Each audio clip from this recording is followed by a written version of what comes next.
बातमी आहे उद्धव ठाकरेंच्या दौऱ्यासंदर्भातली।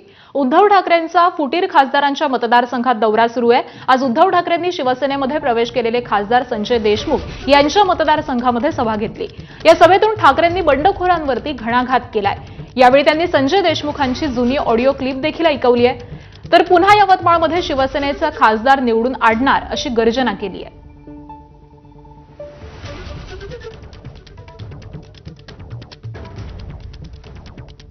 हे खरं हिंदुत्व आहे, हे खरं हिंदुत्व हे माणुसकी शिकवणार आहे। मंदिर लुटणारं हिंदुत्व आमचं हिंदुत्व आम्ही ते तुमचं हिंदुत्व मानू शकत नाही।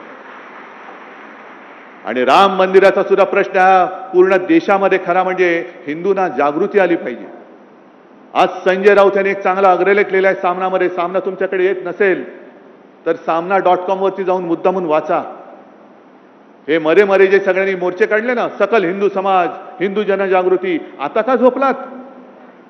आता का झोपलात? आम्हाला आता भाजपा मुक्त राम पाहिजे आणि त्याच्यासाठी शिवसेना लवकर आंदोलनाला सुरुवात करणार आहे। भाजप मुक्त राम ही परिस्थिती आता बदलायला पाहिजे। हा गद्दार जिथे सापडेल तिकडे तुम्ही त्याला जा विचारलं पाहिजेस, मी तुला निवडून आणलेस का, तू माझ्याशी गद्दारी केलीस? मी माझ्या रक्ताचं पाणी केले, मी माझं रक्त आटवलेलं आहे। समोरनं पैसे अरे आत्ता तुला मिळतायत, त्यावेळेला मला सुद्धा जर पैसे मिळाले असते तर मी सुद्धा तुला पाडू शकलो असतो। पण मी भगव्याला आणि शिवरायाच्या निष्ठेला जागलो म्हणून आणि म्हणून तू खासदार झालाय। तुला काडीची किंमत नव्हती, तू बोल तू गद्दारी का केलीस? पुढचे 3 वर्ष हा कार्यक्रम तुम्हाला करावा लागला। आहे हिंमत तुमच्यामध्ये?